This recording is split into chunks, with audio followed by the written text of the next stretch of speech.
Hey, thanks for tuning in. So I thought I would try something different and do a Comics Haul video. I've commandeered the back wall that I'm working up for another segment that's coming soon. But before I get into all of that, here's some on-location video. Hey, how's it going? You're here checking out Ottawa ComicCon for the last day. Had a blast so far. See what other treasures I can find, and I'll go over my haul afterwards. Let's take a look.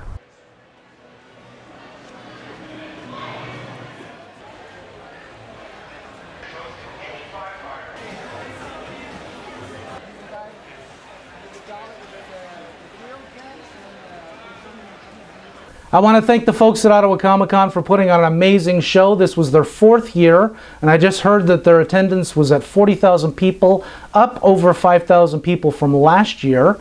They did just an incredible job organizing. The staff, the volunteers, security, everyone was helpful. I had a fantastic time. In fact, 3 days for me was not enough to take in everything that I wanted to take in.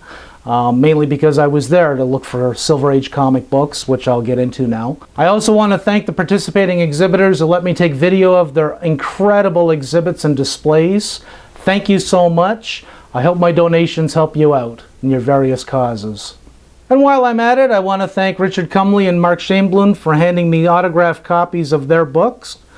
Fantastic to meet them and have a chat with both of them individually. Calgary's Richard Cumley co-created Captain Canuck with artist Ron Leishman, and the original series ran sporadically from 1975 to 81. This particular book is the latest incarnation. What he's done is he's made a sketch of the original Captain Canuck on the overcover, and when you open it up, you've got the brand new Captain Canuck incarnation. This particular issue was available on Free Comic Book Day earlier this year. And in talking to Richard Cumley, I found out that there will be a new comic book series as well as a web series coming up for Captain Canuck. So keep an eye out for that. With Mark Shainblum, he actually signed 2 issues for me. Such a nice guy. Spent about half an hour having a chat with him. Just an incredible guy. He's been doing this for an amazing amount of years. This first issue of Northgard from the original series is the first in a series of 5 that ran from 1984 to 87. Mark Shainblum co-created it with Gabriel Morissette. Just an amazing issue. Even though it is the second printing, he was saying they just ran out. It was so popular. The second Northgard comic that he graciously handed to me signed was already signed on the inside by both Shainblum and Morissette.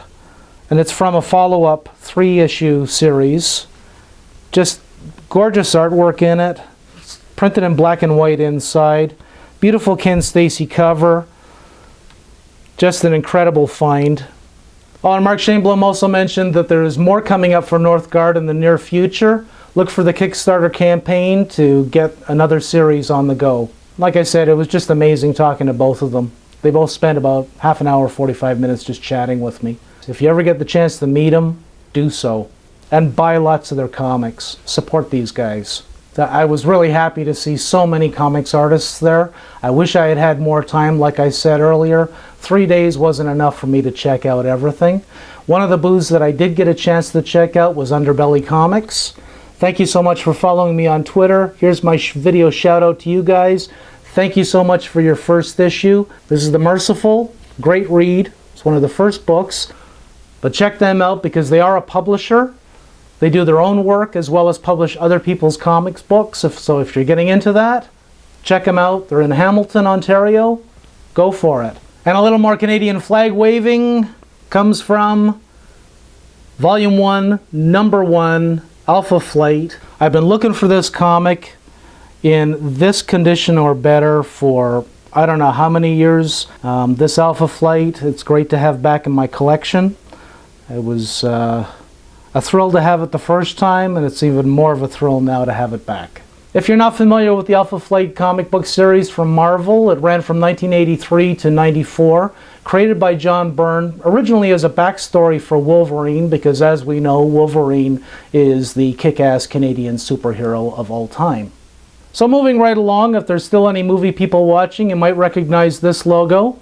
This is Volume 1, Number 2, Star Wars. It's the comic adaptation of the film. It starts off where Luke meets Ben and runs all the way through to when the Millennium Falcon goes into hyperspace. The first couple of dozen issues of the 107 run series actually adapted the first original 3 movies. So with this issue, you've got a gorgeous Howard Chaykin Bronze Age cover, just beautiful artwork. All the colors are popping. There's some scuffing. You've got a little bit of chipping along the side, but who cares? A guy like me just likes to pull these comics out and read them every so often. Some of these old ads are just hilarious. Next up, I've got number 70 and 128 for Amazing Spider-Man. Number 70 is from 1968 and 128 is from 1973. Both are John Romita Sr. covers. Absolutely gorgeous artwork on these. The color is just beautiful.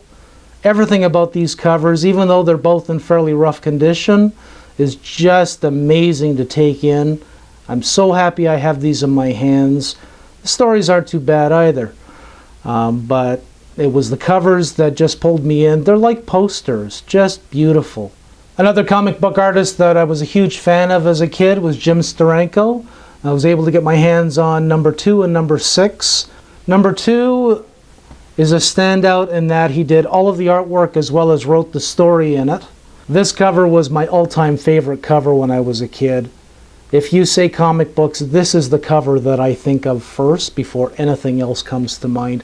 That's what I think of as comic book art. Not to take anything away from the artists that are coming up or the artists who have been in this business for years and years and years. But in my book, Steranko kicked ass. And I'm so happy to have these, especially this one. I coveted it for years and years. And I actually had one in my hands, and because I was still a kid, I ended up destroying it. So, yeah, it's fantastic to have this. So happy. It's also interesting to take this issue and look at the fantastic artwork on it for number 6 and compare it to number 5 and the huge psychedelic influence on that one. So you definitely get a treat in looking at the covers of these as well as reading the stories inside. And while we're on the subject of kick-ass Silver Age comic book artists, no video would be complete without a Kirby. This particular issue is Strange Tales 151, featuring Nick Fury, Agent of S.H.I.E.L.D., and Doctor Strange. See Nick Fury on the cover there. Just a beautiful, beautiful cover. This particular issue also stands out in that this was Steranko's debut issue for Marvel Comics. He did the ink work on it. So Kirby drew the cover and Jim Steranko inked it. Just a beautiful find. I don't remember how much I paid for it at Comic-Con, and quite frankly I don't care. This, in my opinion, is a jewel to have in my hands. And it's in rough shape like all of these other ones. Like I say, I'm only interested in having them in order to enjoy them and read through them, pull them out of the collection and read them so often, have them on display. I'll probably switch up this background with some of these issues. I definitely want to put a couple more of these on the wall just because I'm so happy to have them in my collection.